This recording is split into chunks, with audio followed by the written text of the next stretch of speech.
રાજકોટમાં શાપરના આરોગ્ય કેન્દ્રમાં કર્મચારીઓના તાપણાનો વિડીયો વાયરલ થતા કાર્યવાહી કરવામાં આવી।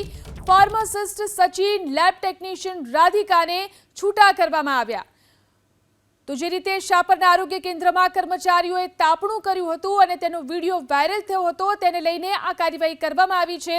ફાર્માસિસ્ટ સચિન અને લેબ ટેકનિશિયન રાધિકાને છૂટા કરવામાં આવ્યા છે। કર્મચારીઓએ આરોગ્ય કેન્દ્રની અંદર જ તાપણું કર્યું હતું। અનેક સવાલો ઉઠ્યા હતા। વિડીયો વાયરલ થયો હતો અને ત્યારબાદ કાર્યવાહી। રાજકોટમાં શાપરના આરોગ્ય કેન્દ્રમાં કર્મચારીઓના તાપણાનો વિડીયો વાયરલ થતા કાર્યવાહી કરવામાં આવી। ફાર્માસિસ્ટ સચિન, લેબ ટેકનિશિયન રાધિકાને છૂટા કરવામાં આવ્યા। તો જે રીતે શાપરના આરોગ્ય કેન્દ્રમાં કર્મચારીઓએ તાપણું કર્યું હતું અને તેનો વિડીયો વાયરલ થયો હતો, તેને લઈને આ કાર્યવાહી કરવામાં આવી છે।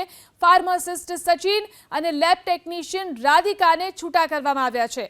કર્મચારીઓએ આરોગ્ય કેન્દ્રની અંદર જ તાપણું કર્યું હતું। અનેક સવાલો ઉઠ્યા હતા। વિડીયો વાયરલ થયો હતો અને ત્યારબાદ કાર્યવાહી।